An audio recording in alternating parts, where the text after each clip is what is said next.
Assalamualaikum warahmatullahi wabarakatuh. Alhamdulillah wa syukrillah wa la hawla wa la quwwata illa billah. Asyhadu an la ilaha illallah wahdahu la syarikalah wa asyhadu anna Muhammadan abduhu wa rasuluhu wa la nabiyya ba'da.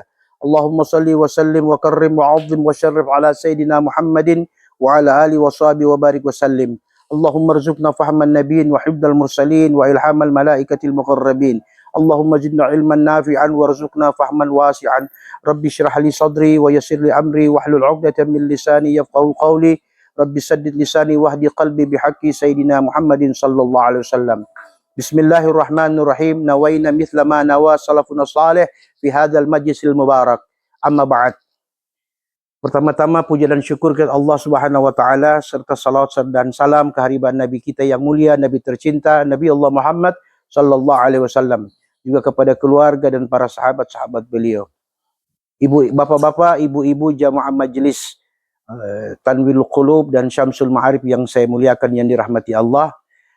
Pada kesempatan hari ini materi kajian kita yaitu satu kitab yang disusun oleh seorang ulama yang hidup 700 tahun yang lalu.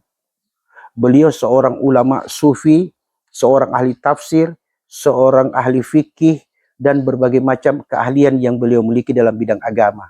Dan beliau ini merupakan salah satu pengikut daripada mazhab Imam Ahmad bin Hanbal. Dalam kitabnya yang berbahasa Arab ini, beliau menulis dengan kitab namanya atau judulnya Kitabur Ruh, yaitu buku yang membahas tentang ruh dari Al-Quran dan Sunnah Rasul. Namun di tangan saya ini sudah ada terjemahannya, boleh dicari di toko buku. Ya, salah satu di antara pembahasan di sini adalah kalau melihat isinya, di sini ada pertanyaan yang dijawab oleh beliau. Apakah arwah orang-orang mati dapat saling bertemu, saling berkunjung dan saling mengingatkan ataukah tidak? Itu pertanyaan pertama. Pertanyaan kedua, apakah ruh orang-orang yang masih hidup dapat bertemu dengan arwahnya orang-orang yang sudah wafat? Ini pertanyaan kedua. Pertanyaan yang ketiga, apakah ruh dapat mati ataukah yang mati hanya jasad? Kemudian pertanyaan yang keempat, setelah ruh-ruh manusia terpisah dari tubuh, artinya meninggal ya, dengan apakah mereka akan dapat saling mengenal dan bertemu? Apakah ruh itu akan memiliki bentuk sesuai bentuk tubuhnya dahulu? Ataukah seperti apa? Mari kita lihat pada jawaban yang pertama, yaitu apakah ruh orang-orang mati itu dapat saling bertemu? Artinya sesama orang yang mati. Apakah mereka dapat saling bertemu? Nah, beliau menjelaskan dalam kitab ini, yaitu pertama, ruh-ruh menjadi ruh orang yang mati terbagi dua. Jadi kalau orang-orang mati, itu Allah pisahkan jadi dua kelompok. Ada yang disebut al-arwah muna'amah dan yang kedua al-arwah mu'adzabah. Yaitu apa?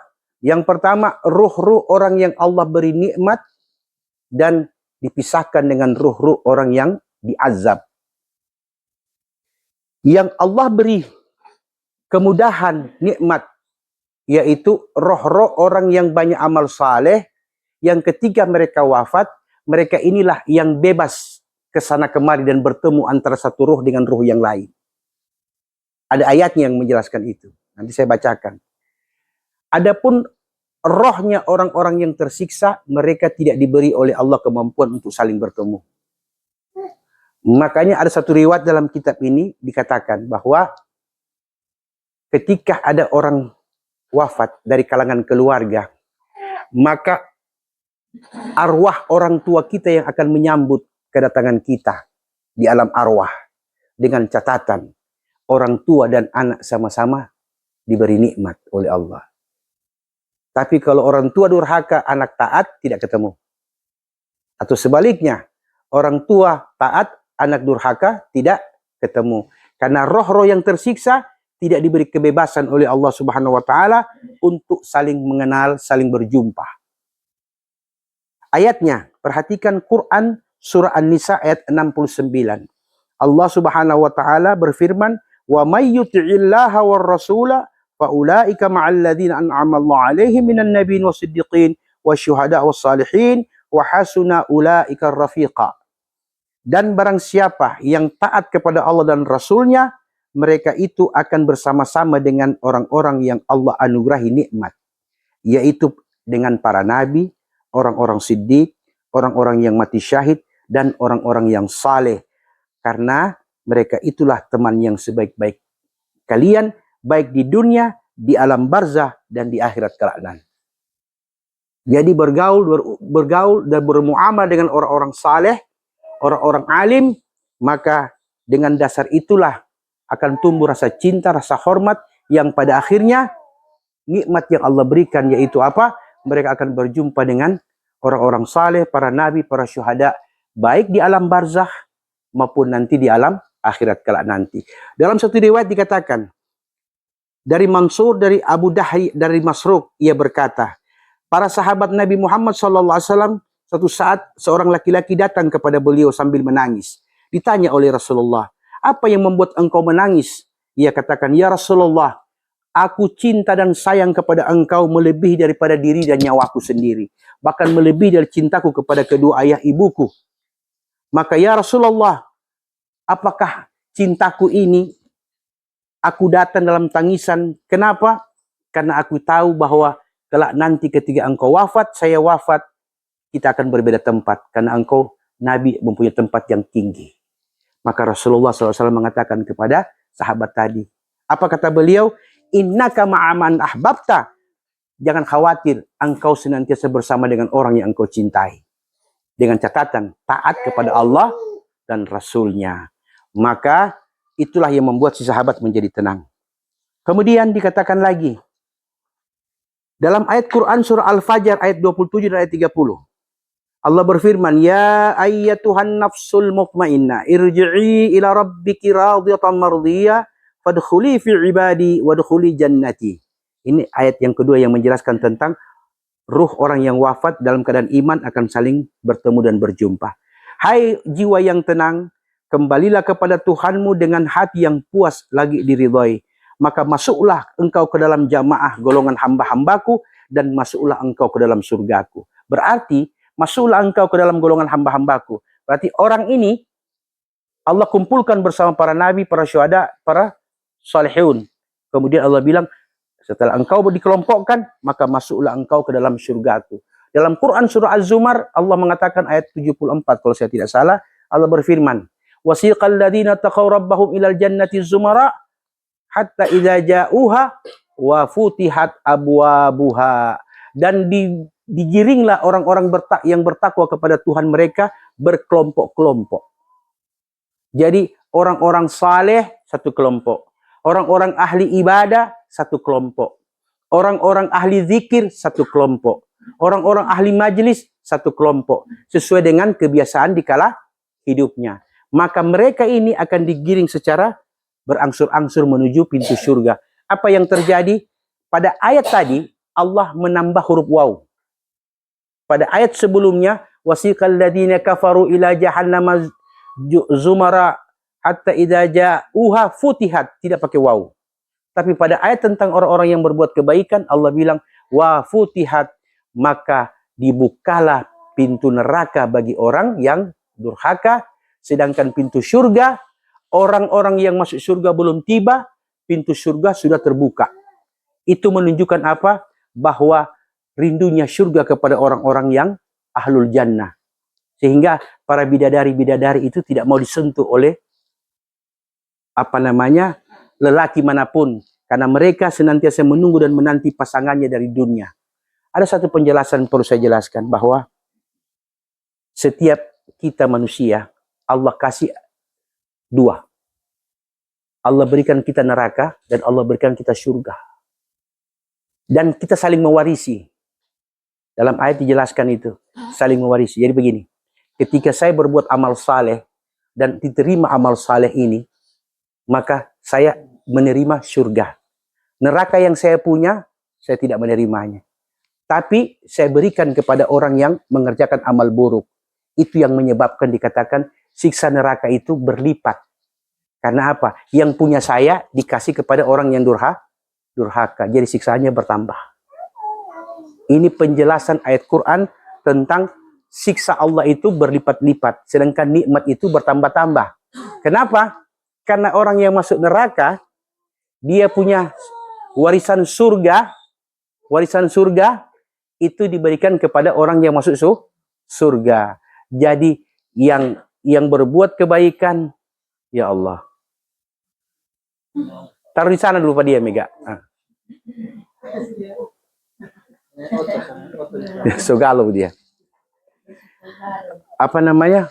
Jadi ketika saya, Anda, semua kita punya warisan. Allah kasih itu. Setiap orang Allah kasih neraka dan kasih surga. Nah, yang mana yang kita pilih, kita beramal saleh, kita dapat surga, neraka kita tidak warisi. Tapi neraka yang tidak kita punya itu diberikan kepada yang ahli durhaka. Sebaliknya yang ahli durhaka juga ada surga dia. Tapi karena dia tidak pilih surga, maka Allah berikan nikmat itu kepada orang yang berbuat amal saleh. Itu yang dimaksud dengan nikmat yang bertambah dan siksa yang bertambah. Bisa dipahami ini? Kemudian pertanyaan yang kedua tadi, apakah ruh orang yang hidup dapat berjumpa dengan orang yang wafat? Mari dengar penjelasannya. Pada Quran surah Az-Zumar ayat 42, Allah Subhanahu wa taala berfirman, Allahu yatawaffal anfusa hina mautiha wallati lam tamut fi manamiha fayumsiku allati qada 'alaiha al-maut wa yursil ukhra ila ajalin musamma inna fi dzalika laayatil liqaumi yatafakkarun. Allah yang mewafatkan jiwa orang ketika matinya, dan Allah juga yang mematikan jiwa orang yang mati di waktu tidurnya. Maka dia tahan jiwa orang yang telah dia tetapkan kematiannya, dan dia melepaskan kembali di pagi hari orang yang belum sampai waktu yang ditentukan. Sesungguhnya pada yang demikian itu terdapat tanda-tanda kekuasaan Allah bagi kaum yang berfikir. Artinya begini, yang sudah wafat itu kita sebut orang meninggal. Kita yang masih hidup disebut orang hidup. Tapi yang kesamaannya, yang mati ada ruhnya. Ruhnya tidak mati. Jasadnya yang hancur. Kita ada ruh, tapi jasadnya masih hidup.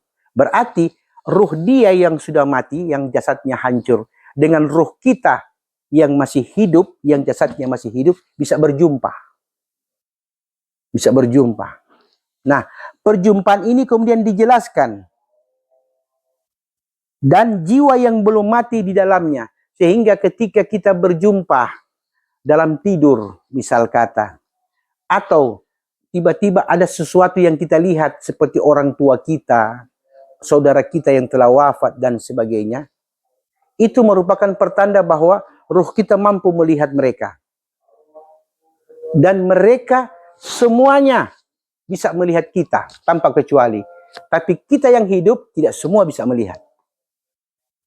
Jadi paham? Kita yang hidup tidak bisa melihat yang sudah wafat. Tapi orang yang sudah wafat semuanya bisa melihat kita. Apa yang membedakan? Nah, yang membedakan satu. Yang wafat sudah tidak punya mata jasad. Sudah tidak punya telinga jasad. Sudah tinggal rohnya. Mata dikala hidup untuk melihat. Telinga dikala hidup untuk mendengar. Ini yang membuat kita terbatas. Sehingga kita tidak bisa mendengar kalau tidak pakai telinga. Tidak bisa melihat kalau tidak pakai mata. Jasad inilah yang menutupi. Sehingga kita tidak bisa melihat orang yang telah wafat. Tapi orang yang telah wafat bisa melihat kita karena dia melihat bukan lagi dengan mata ini. Tapi dengan ruhnya dia melihat kita. Sehingga ada hadis Rasul yang mengatakan, innahu asma'u minkum, kata Nabi.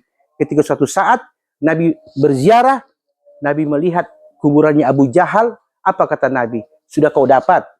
Kau sudah dapat ancaman Allah, janji Allah. Jadi Nabi berkata kepada orang yang sudah mati. Sahabat mendengar, sahabat berkata, ya Rasulullah, mengapa engkau berbicara dengan orang yang sudah tidak ada, yang sudah mati? Apa dia dengar? Apa kata Nabi kepada sahabat tadi? Nabi katakan, innahu asma'u minkum. Sesungguhnya dia lebih mendengar daripada kalian. Kalian mendengar pakai telinga. Kalian melihat pakai mata. Tapi yang mati tidak lagi membutuhkan itu. Nah, ada satu amalan kaum sufi yang mengatakan bila Anda ingin berjumpa dengan orang-orang yang Anda cintai yang telah wafat, maka amalkanlah salawat ruh namanya. Bunyinya begini. Bismillahirrahmanirrahim. Allahumma salli wa sallim ala ruhi Sayyidina Muhammadin fil arwah. Wa ala jasadihi fil ajsad. Wa ala qabrihi fil qubur. Wa ala ismihi fil asma. Wa ala ali wa sahbihi wa barik wa sallim. Ya Allah, sampaikan salawat dan salam kami kepada ruh Sayyidina Muhammad yang ada di antara ruh-ruh yang telah tiada. Sampaikan pula salawat dan salam kami kepada jasadnya yang terbenam di perut bumi bersama jasad-jasad yang telah tiada. Sampaikan pula salawat dan salam kami kepada Rasulullah di atas kuburannya, ya, di kuburnya, di antara kubur-kuburan yang sudah ada. Sampaikan pula salawat dan salam kami kepada Rasulullah yang memiliki nama Muhammad, oke, di antara nama-nama yang hidup dan yang sudah mati. Begitu pula salawat dan salam kepada keluarga dan para sahabat-sahabatnya. Amalkan ini setiap hari sebanyak yang bisa kita lakukan. Dengan tujuan meminta kepada Allah agar Allah menutup mata jasad kita dan Allah membuka mata rohani kita. Maka kita akan bisa dalam keadaan yaqdhah, dalam keadaan sadar melihat orang yang telah wafat. Atau nanti ketika tertidur, tergantung hati kita. Bisa dipahami ini? Kemudian dikatakan bahwa orang yang sudah sama-sama wafat, mereka akan saling kunjung mengunjungi silaturahim dengan satu dengan yang lainnya. Karena ada hadis sahih yang mengatakan, Nabi mengatakan, al-arwahu junudun mujannada, idza ta'arafa minha i'talafa, wa idza tanakara minha ikhtalafa. Sesungguhnya roh-roh orang yang mati, mereka itu berkelompok-kelompok sebagaimana kalian ini. Bila mereka saling mengenal, mereka akan saling kunjung mengunjungi. Dan bila mereka tidak saling mengenal, mereka tidak akan saling kunjung mengunjungi. Bisa dipahami ini? Nah, riwayat lainnya yang mengatakan bahkan bila orang tua kita orang saleh dan kita juga anak cucunya orang saleh, kemudian kita meninggal, maka yang akan menyambut dan menjemput kedatangan roh kita adalah orang tua kita atau keluarga kita yang saleh. Bisa mengerti ini? Jadi kesempatan yang Allah berikan nikmat itu sebelum dan di akhirat kelak nanti. Bila ingin berjumpa dengan orang-orang yang kita cintai, maka lakukanlah perbuatan amal baik.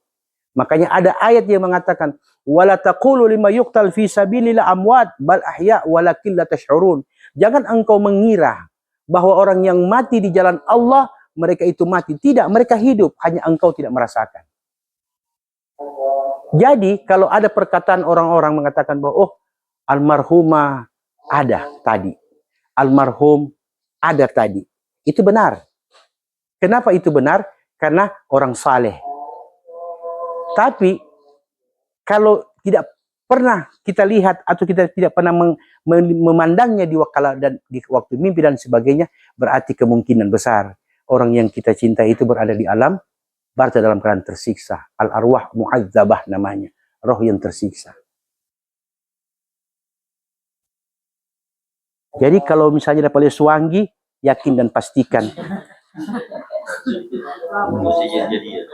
Maghrib suara di bawah pohon pisang, sedorang itu. Ya. Kemudian 261. Kita lompat saja itu.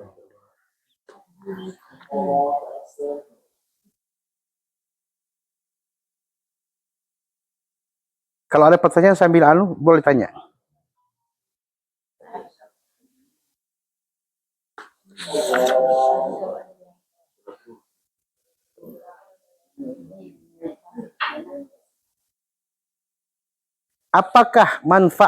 Apakah roh orang-orang yang sudah mati dapat memperoleh manfaat dari usaha yang dilakukan oleh orang hidup ataukah tidak? Maksudnya begini. Saya sholat sunnah. Sholat sunnah apa saja? Saya bersedekah, sedekah apa saja? Saya zakat, saya sholat wajib. Apa saja amal-amal saleh yang Allah perintahkan dan yang Allah anjurkan, kemudian kita lakukan. Sambil saya meniatkan begini. Saya sholat isya sebentar misalnya, tahu? Ya Allah, saya niatkan bila engkau beri pahala sholat isyaku, maka aku hadiahkan ibadah nilainya ini kepada orang tua. Baik pun sholat sunnah, baca Quran. Jadi nilainya itu Allah berikan. Setiap perintah yang kita taati, maka Allah berikan nikmat berupa apa? Kau yang membaca, kau yang melakukan.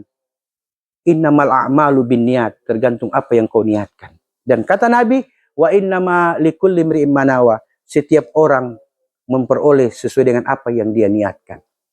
Jadi Ustaz, kalau saya punya pahala salat wajib saya berikan kepada keluarga saya, orang tua saya sudah tidak ada. Apa kata Nabi? La yanqusu syai'an minha. Jangan khawatir, sedikit pun Allah tidak kurangi kau punya nilai pahalamu. Plus Allah kasih. Itu yang dimaksud dengan adran azima, pahala yang berlipat ganda. Di dunia bisa dilakukan, di akhirat juga bisa kita terima. Adran azima, pahala yang sangat besar nilainya. Makanya kalau kita melakukan ibadah apa saja, amal-amal kebaikan apa saja, gandakan itu niat. Selain memenuhi kewajiban, kita niatkan pula semoga Allah berikan itu pahala. Nah, di sini dia katakan, di sini perhatikan. Jawaban atas pertanyaan ruh-ruh orang yang sudah mati dapat memberi manfaat. Pertama dia katakan, sesuatu yang menjadi jalan diperolehnya manfaat oleh orang mati, yaitu dilakukannya semasa hidup. Itu yang pertama dulu. Saya kan ada hidup. Saya beramal, saya ibadah, saya sedekah. Nah, saya dapat tuh pahala. Kalau saya kerjakan. Tapi ketika saya wafat, maka saya cuma dapat pahala yang semasa hidup. Tapi apa kata Nabi? Idza matabnu adama in qata'a amaluhu illa min salasin. Bila manusia mati, amalnya sudah tidak bisa lagi dia buat, terputus. Mau sholat sudah tidak bisa karena sudah mati. Mau zakat, mau sedekah, mau tidak bisa lagi karena sudah mati. Tapi Nabi bilang kecuali 3 yang tidak putus. Yang pertama, ilmu yang bermanfaat. Ilmu yang bermanfaat itu bukan nanti mau tunggu jadi ulama, jadi ustadz, tidak. Ajarkan Al-Quran saja kepada anak, kepada tetangga, kepada apa, itu nilai pahalanya itu akan mengalir terus. Contoh. Kedua, ketika ilmu ini kita manfaatkan dan orang lain amalkan, jangankan orang lain amalkan, orang lain paham saja, belum dia bikin, sudah pahalanya besar. Kata Nabi dalam hadis sahih, Nabi mengatakan apa? Man salaka tariqan ilal ilmi, sahalallahu tariqan ilal jannah. Barang siapa yang berjalan, menempuh jalan untuk mendapatkan ilmu, maka Allah akan mudahkan perjalanannya menuju akhirat kelak nanti, guna memperoleh surganya Allah Subhanahu wa ta'ala. Bisa dipahami ini? Nah, itu yang pertama. Yang kedua, doa orang-orang muslim untuk orang yang mati. Quran ajarkan. Ini tidak usah kita katakan, oh itu tidak mungkin, itu bid'ah, ini apa dan sebagainya. Ini Quran yang mengatakan. Apa Quran katakan? Quran dalam ayat mengatakan, Qul, katakanlah, Rabbi gifirli wali walidayya. Itu pertama. Ya, wastaghfir lil mu'minina. Ayat yang berikut, mintalah ampun kepada Allah orang-orang yang beriman di antara kamu, baik yang sudah mati maupun yang masih hidup. Wastaghfir li dzambik walil mu'minin. Mintalah ampun kepada Allah untuk dosa-dosamu dan dosa-dosa orang-orang beriman. Makanya wajib rukun khutbah itu, yaitu khatib. Tidak sah Jumat hari itu bila khatib pada khutbah pertama atau khutbah kedua tidak mengucapkan doa. Allahumma ghafir lil muslimina wal muslimat. Itu rukun khutbah. Karena apa? Kalau orang sudah tidak mendoakan saudara kaum muslimin, maka setiap Jumat ada khatib yang mendoakan. Artinya tidak boleh ada yang lolos. Silakan kalau ada pertanyaan.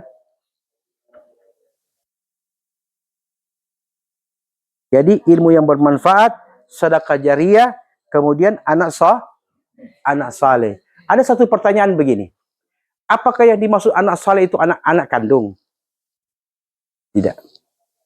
Anak saleh semua anak yang kita pelihara dengan baik, kita didik dengan baik, kita beri dia nafkah kebutuhan. Sebab Nabi SAW dalam sabdanya mengatakan, khairu baitin baitun fihi yatim wa hasuna ilaih, wa syarru baitin fihi wa sa'a ilaih.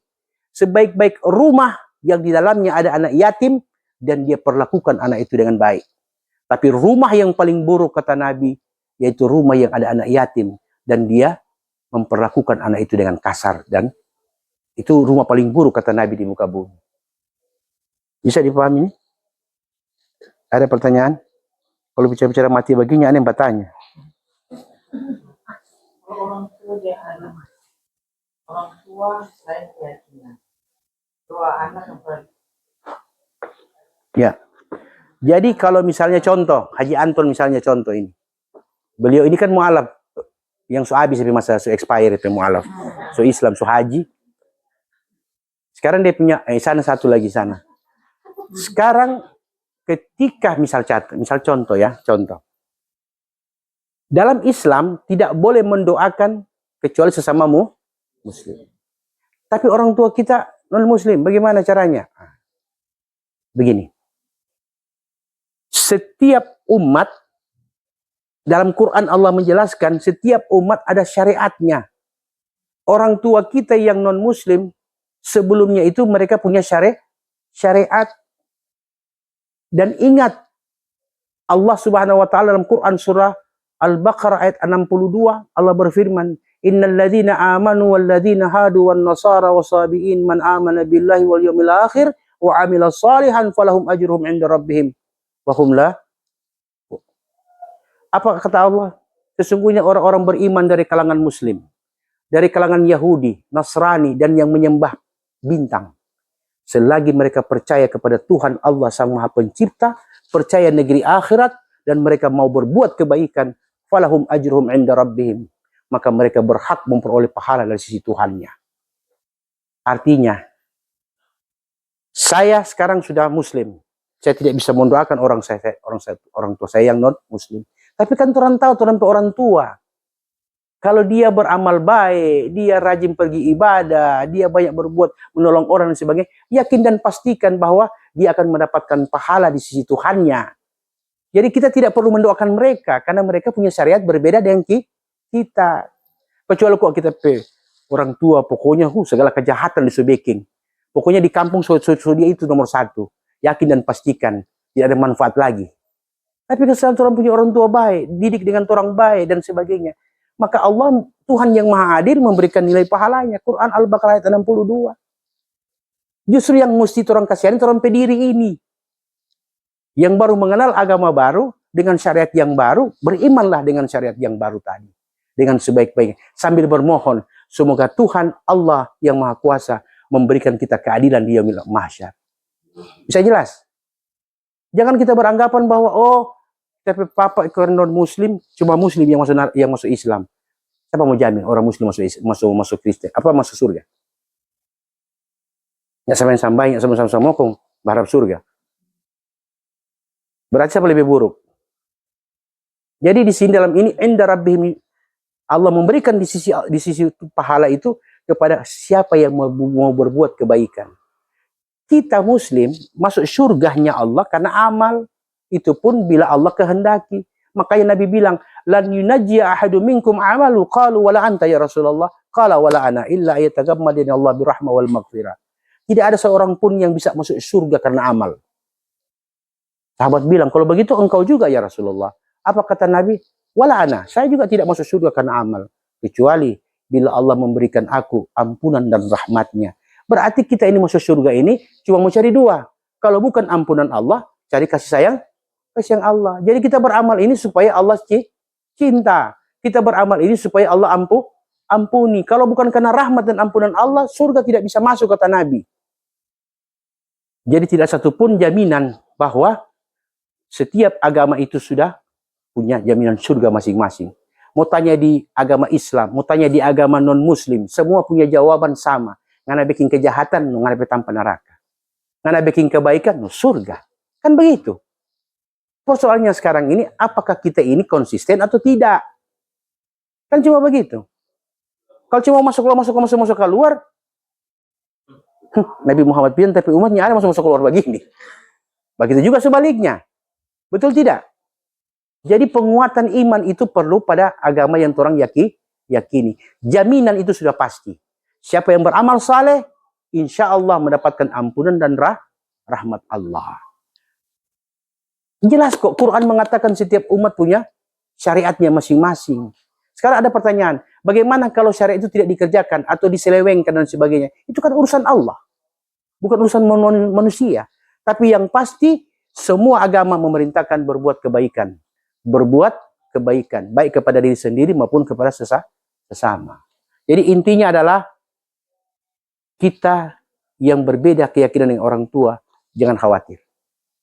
Kita sebagai anak lebih tahu orang tua kita seperti apa dahulu kala. Ya toh? Yang mesti orang kasihani, orang pedi diri. Apakah orang mau sama dengan orang tua? Mau sama ketika berbuat kebaikan? Atau orang yang tidak ada apa-apa sama sekali? Betul tidak?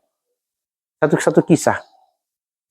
Kalau Islam sebagai agama satu-satunya yang masuk surga, berarti Nabi Musa tidak masuk. Nabi Isa tidak masuk, Nabi Haider tidak masuk. Bukan Muslim. Begitu. Apa seperti itu? Oh, tidak begitu. Jadi memahami agama itu harus punya wawasan, punya kemampuan untuk melihat bahwa rahmatan lil alamin ini, sebagai pembawa rahmat, sebagai lahirnya rahmat itu, itulah sehingga Allah mengatakan bahwa berbuatlah kalian wa qul i'malu fasayarallah. Berbuat, katakan wahai Muhammad kepada orang-orang, qul i'malu fasayarallahu amalahum. Berbuat kamu kebaikan, maka apa yang kau buat, Allah, Rasulnya, dan orang beriman akan jadi saksi. Makanya itu ketika orang mati, Nabi bilang apa? Nabi mengatakan, la tasubbul amwat fa innahum qad afdau ila maqaddamu. Jangan kau ceritakan keburukan orang yang mati di antara kamu. Karena sesungguhnya yang mati telah menerima apa yang dia buat. Untuk apa lagi orang mau bercerita?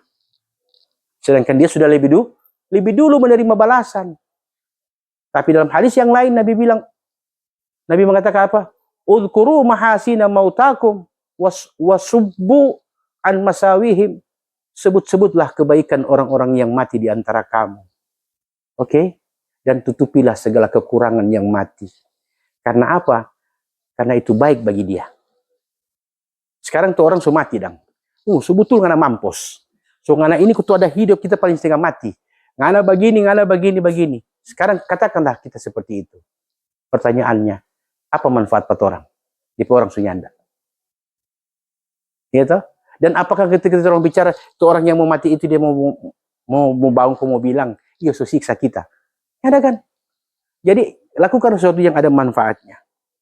Barangkali itu, ada yang lain?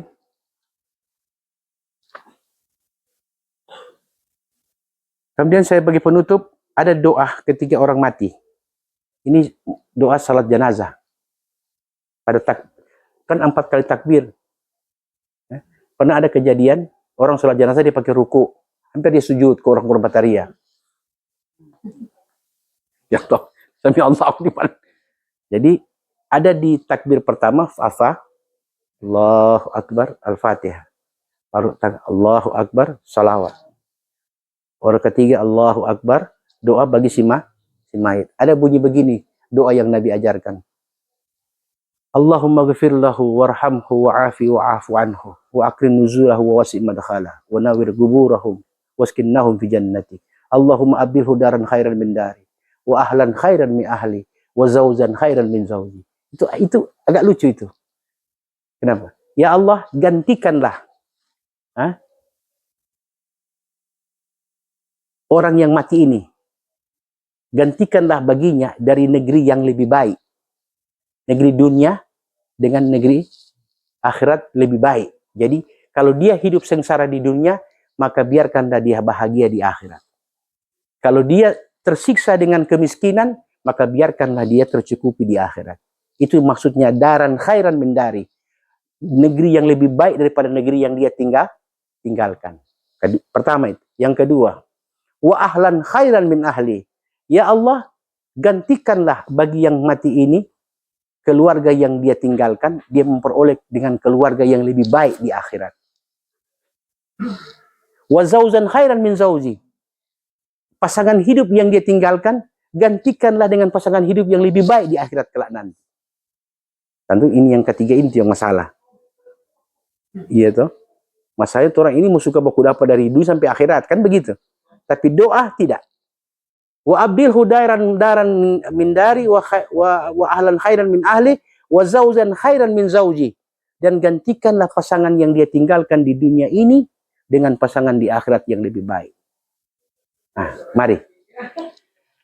Tentu ketika kita bilang, oh, bahaya kalau begini, orang cuma baku dapat di sini, seharusnya baku dapat. Orang dua beda sambayang ini. Nah, contoh begini. Kalau kita di sini beramal saleh, di dunia kita beramal saleh dengan sungguh-sungguh, beribadah karena Allah semata, katakanlah kita hidup kekurangan. Secara materi kita kekurangan. Tapi kita melakukan amal saleh yang Allah terima. Apakah kita sama dengan di dunia dengan di akhirat kelak nanti? Apakah hidup kita sama? Tentu hidup kita akan lebih baik di akhirat kelak nanti karena amal saleh. Jadi yang dimaksud doa tadi itu dengan pasangan yang lebih baik. Artinya kalau di dunia, dua yang setengah mati, yang mau makan masih setengah mati. Oke? Tapi di akhirat, engkau lebih baik, aku lebih baik. Makanya, bidadari surga iri kepada wanita salehah. Kenapa bidadari surga iri? Begini. Di yaumil mahsyar, ketika Allah bangkitkan kita dalam usia rata-rata itu 20 tahun lebih. Wanita salehah, ketika Allah bangkitkan di yaumil mahsyar dan dia diperiksa amalnya dan dia memperoleh surga, tahu dalam riwayat dikatakan apa? Kecantikan bidadari mampu dikalahkan oleh kecantikan wanita salehah. Bayangkan itu bidadari cuma jadi pelayan bagi wanita salehah.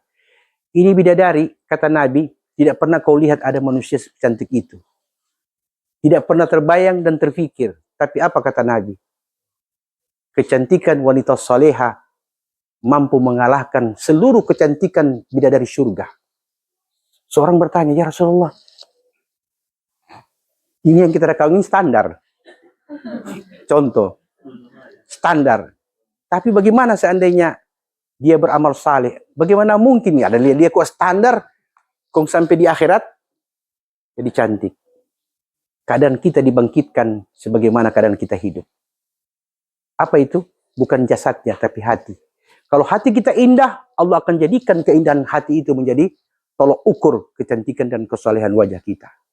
Makanya bidadari berkata kepada wanita salehah di surga, kenapa ente orang bisa lebih cantik daripada kami? Padahal Allah sudah jadikan makhluk paling cantik, paling tampan para bidadari. Apa kata wanita salehah sambil tersenyum? Dia jawab begini, wahai bidadari, sejak engkau diciptakan dari alam pertama engkau diciptakan sampai hari kami masuk ke dalam surgamu, pernahkah kau bangun tengah malam untuk berdingin-dingin dengan air wudhu? Tidak pernah. Pernahkah engkau mendapatkan cacian dan matian suamimu? Tidak pernah. Pernahkah engkau ditampar oleh suamimu? Tidak pernah. Pernahkah engkau pernah mengandung anak suamimu 9 bulan 10 hari? Merawatnya 2 tahun untuk menyapi? Pernahkah kalian lakukan itu? Tidak pernah, kata bidadari. Maka itulah yang membuat kau dan kami berbeda. Ternyata amal saleh itu adalah keindahan. Wabillahi taufiq wal hidayah. Assalamualaikum warahmatullahi wabarakatuh. Coba bunyi ni puru.